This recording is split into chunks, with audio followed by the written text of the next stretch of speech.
Yummy, yummy ukwa. Wow, see the water of the ukwa. Guys, if you love ukwa, gather here, let's eat this ukwa. Yummy, yummy. With the water.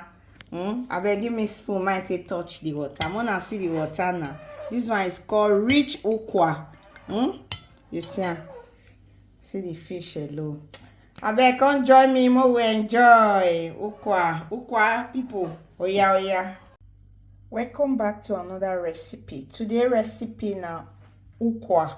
This one na my ukwa. I'd already washed this ukwa. This one na my corn. I want add corn to my ukwa because my man they like corn with ukwa.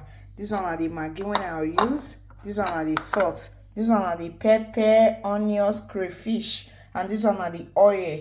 Today ukwa I want prepare like jollof. Now jollof ukwa now I want prepare.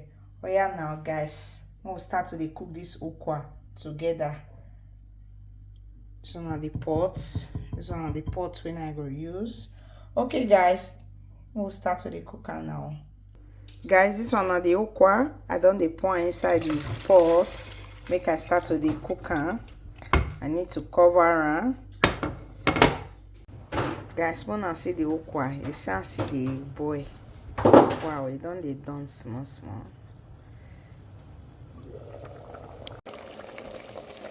Guys, see I'm done pour the ukwa inside filter so that we'll take the water out from it. It done.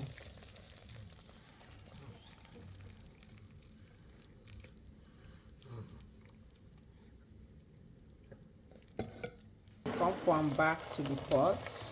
So inside the pots now. So then they put the pepper, onions, and crayfish inside.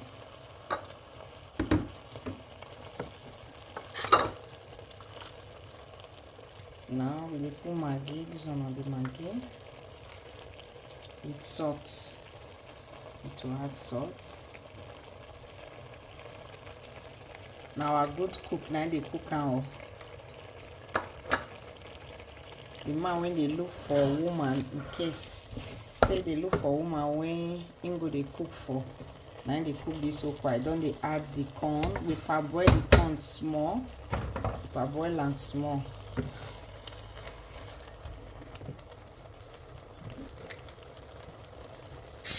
Guys, today na my yummy ukwa. Wow, see the water of the ukwa.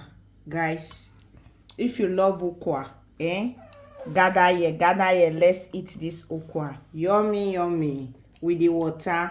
I beg, give me spoon, might touch the water. I'm gonna see the water now. This one is called rich ukwa. You see the fish alone. I beg, come join me, more we enjoy ukwa people. Oh yeah.